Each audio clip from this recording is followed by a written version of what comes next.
서울시가 그동안 꽉 막혔던 정비 사업에 다시금 활기를 불어넣는 모습입니다. 답답한 이유들로 차일피일 미뤄왔던 정비 지역들의 통합 심의를 통과했는데요. 당장은 아니더라도 공급에 조금이나마 숨통이 트일 수 있지 않을까 기대도 되고 있습니다. 네, 이번 달에는 또 서울 강남권을 비롯해 대규모 분양 소식들이 기다리고 있습니다. 이미 일부 지역에서는 흥행 소식도 들려오고 있어서 실수요자들의 마음이 더욱 급해지고 있다는데요. 자, 오늘도 정비 사업부터 분양 시장까지 부동산 소식들 한번 살펴보도록 하겠습니다. 도시와 경제 송성인 대표 오늘도 함께하십니다. 어서 오세요, 송성인. 어서 오세요. 네, 오늘 말이 많이 꼬이네요. 죄송합니다. 아니 근데 지금 쭉 해보다 보니까 이 서울시의 이 재개발 의지가 이게 진심인 것 같네요. 네. 이번엔 좀 뭔가 그냥 보여주기가 아닌 것 같은데 거의 매주 우리가 이제 정비 사업 소식을 듣고 있습니다. 이제 속도를 내겠다는 건데 이번 주에는 3차 정비 사업 통합심의위원회 회의가 있었고 그 중에서도 이제 주목을 받은 게 장위 19역. 네. 여기가 그 알박기 논란이 있었던 그 사랑제일교에 있는 그쪽 아닙니까? 예, 맞습니다. 네. 여기 지금 그 구역이 사실 이 교회 때문에 네. 지역적인 인지도가 높아졌다라는 평가도 있고요. 오히려 네, 이런 네. 뭐 부동산이나 어떤 뭐 경제 이슈 같은 경우는 항상 논란이 좀 있어야지 그 지역을 주목을 하는데 네. 그런 이슈 때문에 그런지 이 장이동 같은 경우 장이 19역에 상당한 인지도가 올라갔고 이 인지도가 올라온 곳에서 개발이 시작된다라고 볼 수 있을 것 같아요. 아까 진심 얘기를 주셨었는데 지금 서울이 전반적으로 재개발 사업들을 하는 그 과정 안에서 심의 통과한 곳이 많거든요. 네. 양동구역하고 뭐 장이 19역, 그다음에 예. 연희 1구역도 재개발 사업의 심의를 통과를 했고요. 아까 말씀드렸던 그 사랑제일교회가 있었던 곳이 장이 19역인데 여기는 지하 5층, 지상 35층 규모로 2,000가구 정도가 건립이 됩니다. 이때 2008년에 정비구역으로 지정이 되고 그다음에 2017년에 관리처분 인가를 받게 됐는데요. 그때 당시만 해도 이제 뭐 여러 가지 평가를 하는 과정 안에서 사랑제일교회가 약간 그 알박기 얘기가 있어서 좀 논란이 됐었어요. 네. 왜냐하면 보상금을 크게 요구를 했거든요. 예. 그때 당시 제가 기억하는 거로 한 560억 정도, 뭐 요 정도를 보상을 했을 정도니까 그걸 보상하고 나면 결국은 비용으로 지출하면 수익이 떨어지게 되잖아요. 그렇겠죠. 그러니까 거기 있는 주민들이 사업을 진행하고 추진을 하고 싶은데 이런 알박기 때문에 무리한 그런 요구라고 평가되는 그 금액들이 제시가 됐었습니다. 그렇게 되면서 이렇게 하면 사업에 대한 그 수익도 좀 떨어지고 하다 보니까 어떻게 하나 그 고민들을 했었는데 네. 역시 그 사랑제일교회는 제외가 되고 정비 사업에 진행하는 거 안건으로 통과를 했다라고 보시면 될 것 같아요. 그리고 전반적으로 그 변경안도 뭐 통과가 되고 하는 과정 안에서 여러 가지 그 재개발 사업지마다 통합심의라고 하는 뭐 건축이라든지 교통, 환경, 그다음 재해 여러 가지 평가들을 하는데 통합 심의로 진행을 하다 보니까 속도도 좀 빠르게 진행이 됐고요. 그리고 그 사랑제일교회가 들어있는 장이 19역 외에도 여기하고 좀 가까운 곳인데 지금 연희 1구역도 지금 961가구가 예정이 되어 있고요. 그러면서 이 지역 일대 전반적으로 뭐 수변이나 또 녹지나 이런 것들이 잘 되어 있는 곳에 말씀하신 대로 뭐 진심인 건지 뭐 이 재개발 사업들, 정비 사업들이 좀 활발하게 일어나고 있는 상황으로 돌입을 했다라고 볼 수 있을 것 같습니다. 결국 그쪽은 제외하고 개발을 진행한다 이 얘기죠. 그렇죠. 거기 사실 개발을 하면 중간에 알박기라고 되어 네. 있으면 네.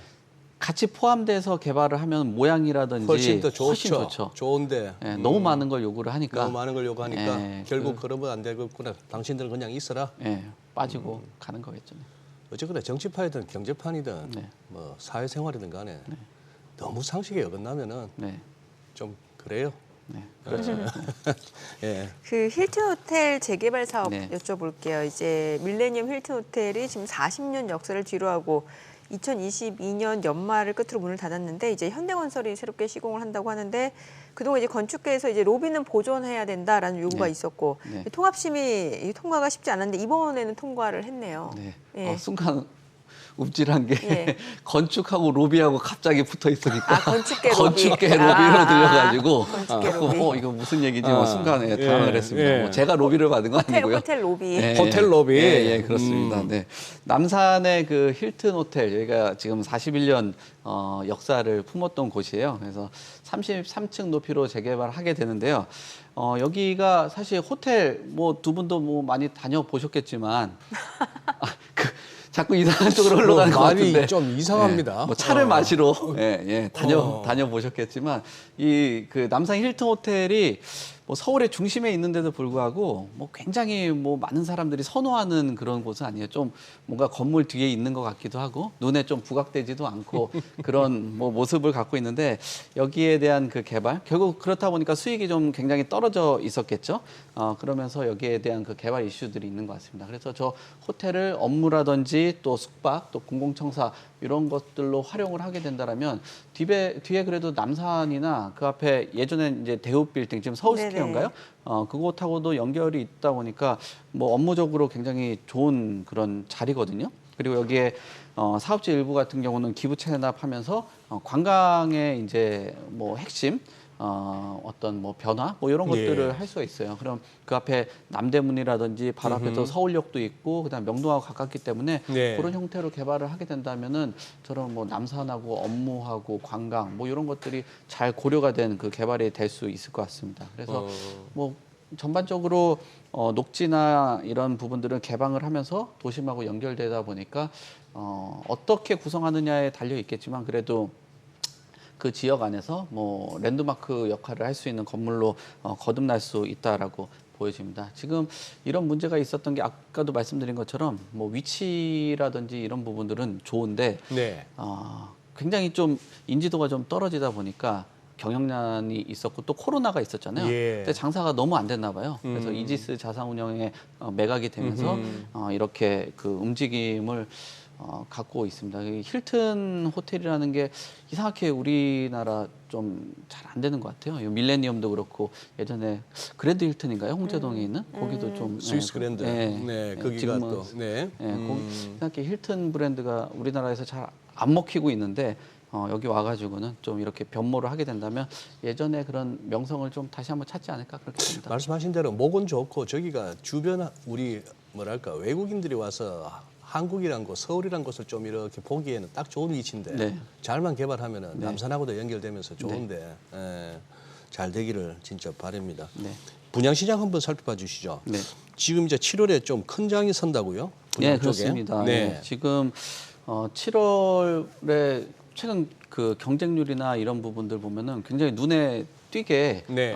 올라갔다라고 볼 수 있을 것 같아요. 서울에서도 예전에 그 청약 경쟁률이 뭐 한 자릿수 이랬었는데 지금 두 자릿수를 넘어서 지금 세 자릿수까지도 올라왔거든요. 예? 청약이? 예, 그렇습니다. 지금 그 경기도에 있는 성남 산성 그 해리스톤 같은 경우가 특별 공급은 평균 경쟁률이 11.78대 1 정도 나왔고요.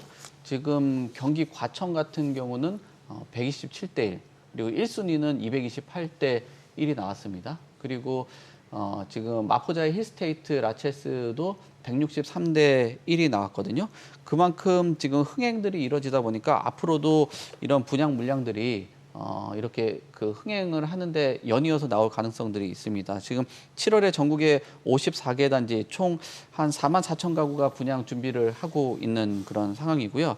지금 특별 공급 안에서도 여러 가지 이런 물량들이 나오고 있는데 인기가 또 있는 것들이 과천 같은 경우는 사실 그 분양가 상한제에 해당이 되다 보니까 가격도 좀 좋고 또 네. 과천 안에서도 로또 아파트로 불렸기 때문에 인기가 컸다라고 볼 수 있고요. 그리고 마포자의 힐스테이트 라체스 뭐 뒤에도 뭐 얘기를 하겠지만 250가구 모집을 하는데 한 4만 900건 정도가 접수가 됐어요. 예. 그래서 지금 이거 분양가가 너무 높아가지고 분양이 좀 안 되는 거 아니냐라는 회의적인 그런 뭐 예. 시각들이 많았었는데 막상 뭐 시작을 해보고 개봉을 하다 보니까 이런 열기가 예상했던 대단하네요. 것보다 뜨겁다라고 볼 수 있을 것 같습니다. 지금 말씀해주신 대로 그 마포자 힐스테이트 라치스 네. 이게 강북권에서 처음으로 분양가가 5천만 원 넘어선 거잖아요. 네. 그러니까 앞으로 더 오를 거다라는 기대감이 좀 있나 보네요, 많이. 예, 근데 뭐 강북권 중에 5천만 원이라고 얘기하는데 사실 뭐 강북에 속해 있는 거긴 하지만 마용성을 굉장히 뭐 강북이라고 이렇게 비교하는 건 조금 다른 그런 뭐 가장 핵심 지역이라고 보는 평가들이 많거든요. 그래서 강북이라는 키워드보다도 이 5천만 원에 대한 가격을 수용할 수 있냐 없냐 뭐 이런 것들이 핵심이었어요. 근데 지금 그 마포 안에서도 이 마포자이 그 라체스 여기 같은 경우가 마포가 생각보다 또 구릉지들이 있거든요. 네. 그 레미안 프루지오 같은 경우도 경사도가 있는 곳에 위치를 했는데 여기 평지에 위치를 했고요. 그러다 보니까 뭐 인기들이 좀 컸다. 그리고 뭐 금액으로 봤을 때는 이거 주변 시세하고 별 비슷한 거 아니야? 라고 생각을 하면서 좀 기대가 될까 말까 이런저런 얘기들이 많았었는데 1순위 평균이 164대 1이 나왔다라는 거는 굉장히 큰 의미가 있는 거거든요. 왜 그런 그 결과가 나왔냐라고 하면 지금 공급 희소성에 대해서 계속적으로 얘기를 하는데 신축 분양에 대한 희소성은 더 커졌거든요. 그리고 이런 시세에 대한 그 견인을 하는 게 신축 단지들이 이끌고 가다 보니까 향후에 선행 단지가 될 수 있다라는 시각들이 있는 것 같아요. 그리고 마포의 인근에 있는 그 마포 레미안 푸르지오 84제곱미터가 평균을 넘어서 지금 최고 한 19억까지도 매물이 나오고 있거든요. 근데 한 16억, 17억 선 정도 된다라면은 한 2억 정도 좀 저렴하다. 근데 불과 그 한 2달 전만 해도 마포 레미안 푸르지오 같은 경우도 17억 선이었는데 부동산 흐름이 좋아지다 보니까 2, 3억 정도가 올라간 그런 그래요? 구조가 되다 보니까 네. 오히려 지금 상황에서는 가격이 좀 저렴하다라고 생각들을 하시는 것 같아요. 지금 이 가격이 비싸다라고 해도 예를 들면 17억이 비싸다라고 해도 부동산 흐름이 계속적으로 상승을 해서 주변 단지가 20억, 22억까지 가게 된다라면은 오히려 17억에 분양받은 게 싸게 되는 그런 그렇죠. 구조이기 때문에 이런 지금 그런 기대감들이 이 마포 내 특히나 이 라체스라는 단지 안에서 좀 형성이 된 것이다 볼 수 있을 것 같습니다. 마포 저쪽 뭐 공덕이 쪽은 진짜 상점백현데 거기도 예. 지금 저 송 대표님 보시기에 그쪽이 아직도 개발할 때 많아요? 뭐 개발할 때가 그렇게 많지가 않다라고 봐야 되겠죠. 그쪽은? 왜냐하면 네 지금 재건축 그 재개발로 이뤄진 단지들이 상당 부분 네, 많이 들어왔고요. 들어왔고. 네, 근데 공동력을 활용할 수 있는 단지가 개발될 수 있는 게 좀 한계가 있고 또 지금 이 지역에서 만약에 예. 추가적으로 공급이 된다, 예. 아파트로 공급이 된다 하면은 이런 시세를 비교를 해봤을 때는 나중에 주택 공급되면은 분양가 한 20억 이상 나와야 되니까 그런 것도 고려를 하면은 저렴한 거죠. 세긴 세다. 강남 쪽은 어떻습니까 분양? 강남은 네. 더 기대가 크던데요, 지금. 기대가 더 커요? 네, 지금 네. 뭐 강북 마포가 이 정도인데 한 2배 이상은 기대가 더 크죠. 특히나 지금 분양가 상한제가 적용이 됐잖아요. 네. 네. 그러면은 로또 단지가 탄생이 되는 거거든요. 아. 예, 거기에 이제 뭐 대기 수요들이 있다 보니까 지금 쏠림 현상들이 크게 나타날 것으로 보여져요. 네. 지금 그 서울의 주요 분양 단지들 보면은 장이동 그 푸르지오 라디오스 파크가 한 1,600가구 정도 나오고요. 그다음에 레미안 판타스가 원펜타스가 641가구, 그다음에 성내동 그란트 리버파크가 407가구, 도곡동 레미안 레벤투스가 308가구 정도 나오거든요. 여기에 이제 분양 예정 단지 안에서 하단 쪽으로 보는 곳이 이제 그 강남 쪽에 해당이 되고요. 특히나 서초하고 강남 같은 경우는 분양가 상한제 적용이 됩니다. 그래서 지금 얘기하는 거는 84제곱미터로 이 641가구 정도가 이제 규모로 개발이 되는데 만약에 여기 뭐 당첨이 된다라고 하면 시세 차익이 한 20억 정도 예상을 하고 있는 상황이기 때문에 요즘에 뭐 로또 당첨돼도 사실 20억씩 먹기 어렵잖아요. 뭐 그렇죠. 뭐 한 2명, 3명 당첨되면 뭐 별로 안 되더라고요. 근데 20억 이상의 그 시세 차익 그리고 향후에 추가적으로 부동산 시장이 더 좋아서 더 올라간다? 그러면은 엄청 뭐 시세 차익이 크기 때문에 여기에 쏠림이 심화가 되지 않을까 뭐 그렇게 봅니다. 네. 사실 이게 보니까 워낙 경쟁률이 세잖아요. 네. 그러다 보니까는 아예 좀 청약에 관심을 끊는 실수요자들도 지금 점점 늘어나고 있어요. 그러니까 청약에 대해서 아예 관심을 끊는. 그러니까 경쟁 더욱 치열해지고 있는 상황인데 정부가 청약 규제를 일부 완화하긴 했지만 시장에는 별 영향이 없다는 분석도 나오는 것 같거든요. 네, 영향에 이제 수요자들이 받아들이긴 좀 어려운 것 같아요. 그래서 지금 1순위 평균하고 이제 이 평균이 전국하고 서울하고 나눠져 있는데 서울은 그 105대 1이 나오고 전국은 6대 1 정도 나오거든요. 그러니까 이게 양극화가 좀 심하다. 규제는 네. 완화는 했지만 양극화가 좀 심화가 되고 있고요.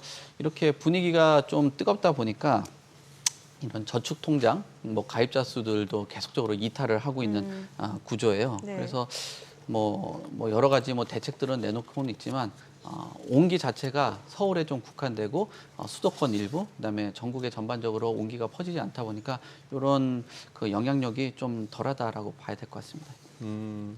집값도 한번 좀 네. 짚어봐 주시죠. 서울 아파트 가격 오르고 뭐 거래량도 좀 는다는 얘기인 것 같은데. 네.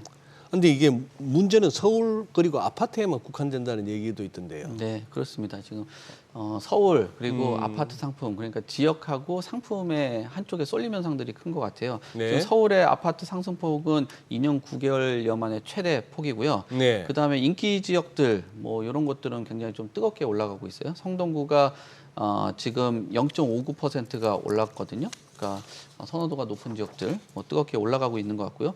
그거에 비해서 지방 아파트는 0.04%가 하락을 했습니다. 그리고 거래량 말씀하셨는데 서울의 5월 거래량은 33개월 만에 5천 건을 돌파를 한 그런 수준이고요. 그리고 비아파트 같은 경우는 뭐 0.04%가 오르긴 했지만 예. 전년 대비했을 때는 1.9%가 빠진 그런 수준이기 때문에 지금 서울의 아파트값, 그다음에 수도권 값은 오르고 있지만 지방은 오르지 못하는 점, 그리고 비아파트가 일부 조금 살아는 나고 있지만 작년 대비했을 때는 여전히 식어 있는 그런 분위기. 그래서 부동산 시장은 지역 상품에 따라서 굉장히 좀 차별적으로 움직이고 있는 상황이라고 볼 수 있을 것 같습니다. 네. 그래요. 아니 서울 아닌데도 요즘 집값이 심상치 않은 지역이 있는데 보니까 과천. 과천. 예. 그 아무래도 뭐 접근성은 좋아요. 뭐 서초 강남 쪽으로. 지금 과천 평균 집값이 얼마나 돼요? 지금 평균 집값이 16억 정도 어. 하고요. 지금 서초, 강남, 용산 바로 뒤라고 볼 수 있을 것 네. 같아요. 소위 중강남이라고 불리는데 예전에 여기가 버블세븐 시절 때는 강남보다도 집값이 높았던 적이 있을 정도로 이 지역의 선호도가 굉장히 큰 곳이라고 볼 수 있을 것 같아요.